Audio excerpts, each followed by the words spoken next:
Soy Juan Carlos Ramalho, artista visual.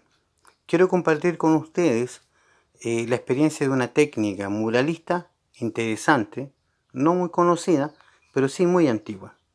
El esgrafiato o esgrafiado. Esta técnica es etrusca, por lo tanto estamos hablando de una cantidad de años importantísima. Y fundamentalmente consiste en una técnica casi constructiva. Son capas sucesivas de estucos, entendiendo que el estuco es una mezcla de arena con cemento y algunos aditivos eventualmente, que se van superponiendo para formar una gruesa capa de estuco, que después mediante una técnica es desbastada para que comiencen a aparecer los colores.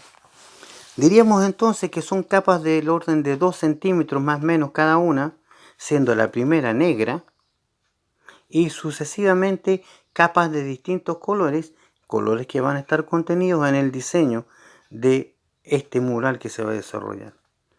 Entonces, la mezcla consiste en una proporción determinada de arena, cemento, estos pigmentos que pueden ser tierra o algún pigmento específico, cal hidráulica y agua.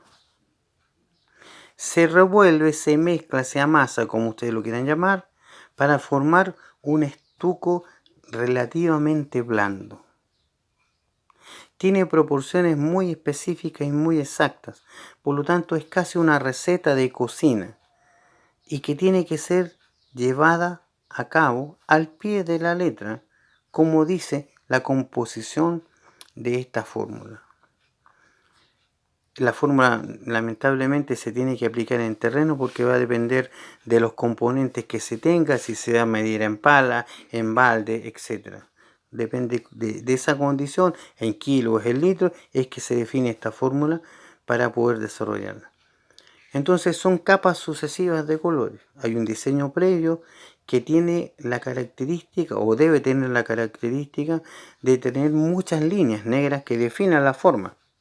Entonces, cada línea o cada parte de ese dibujo se traza sobre la última capa de estuco, que en este caso es blanca, o con el color propio del cemento, en este caso gris bastante claro.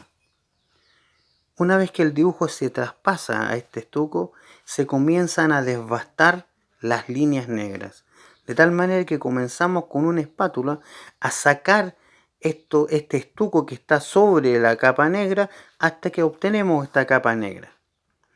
Obviamente los estucos están frescos, no pueden estar fraguados porque eso significaría que ya estarían muy duros para poder trabajarlos de esa forma. Por lo tanto, la rapidez de ejecución tiene que ser muy precisa.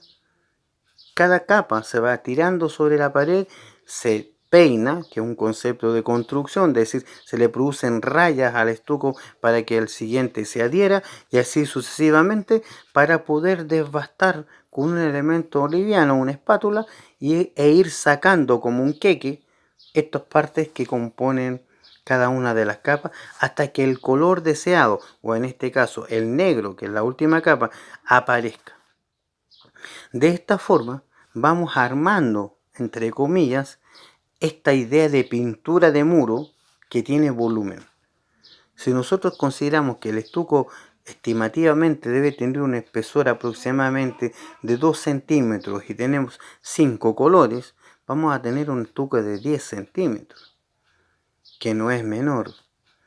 Eso pone en duda para muchas personas, sobre todo para los maestros de la construcción, que sea posible realizar esta técnica.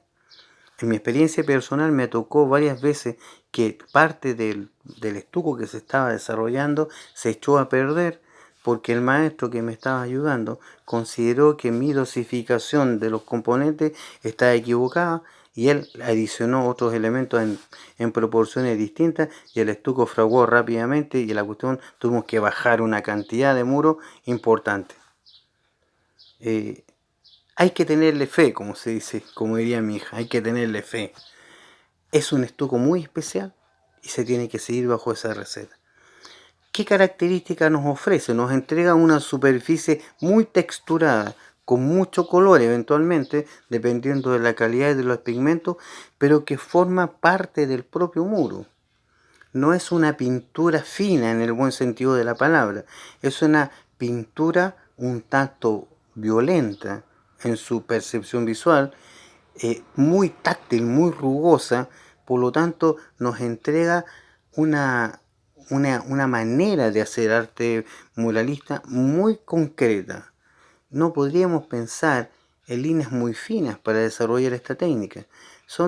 Nos acercaría, yo creo, bastante al muralismo mexicano por el dramatismo de las imágenes que se pueden tomar, o a la xilografía, a las plantillas de xilografía que son talladas sobre madera.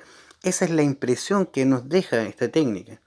Ahora, lo importante es que su durabilidad en el tiempo está con un cierto grado de aseguramiento por la calidad de los elementos que se están utilizando: cemento, arena, cal hidráulica, pigmentos de color, tierras, etc.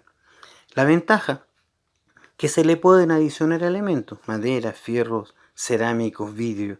Por lo tanto, tiene una base muy potente que puede ser desarrollada en un mural de técnicas mixtas muy interesante.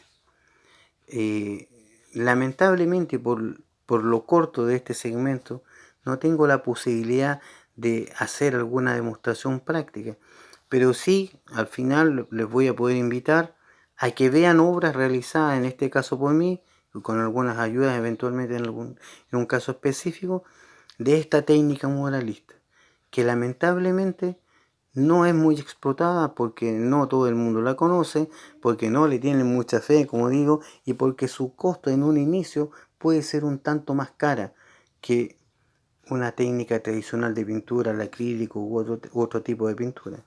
Por lo tanto, tenemos un factor en contra, que es el factor económico, pero el sello que uno le imprime a lo que está haciendo es bastante importante. Entonces, el esgrafiado, técnica desconocida para muchos, es una de las características de mi trabajo. He desarrollado varios murales con esta técnica, así que creo que sería interesante para ustedes poder compartir conmigo, en este caso, la experiencia que yo viví y que seguiré viviendo, espero, de poder desarrollar murales en técnicas de esgrafiado. No es tan difícil conseguir información, lo importante es atreverse a realizarla. Hagan pequeñas pruebas, en muros abandonados hagan 1 metro cuadrado y prueben qué pasa con esto y vean cómo se comporta. Y dudas, simplemente contactar y preguntar.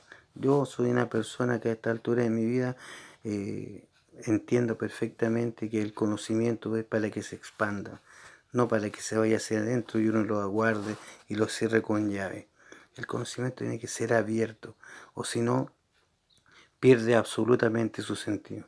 Así que los invito y las invito a compartir conmigo, en este caso, las obras que yo he realizado en esta técnica, para ilustrar un poco de qué manera se puede llevar a la práctica esta milenaria técnica etrusca que podemos tener al alcance de nuestra mano. Gracias.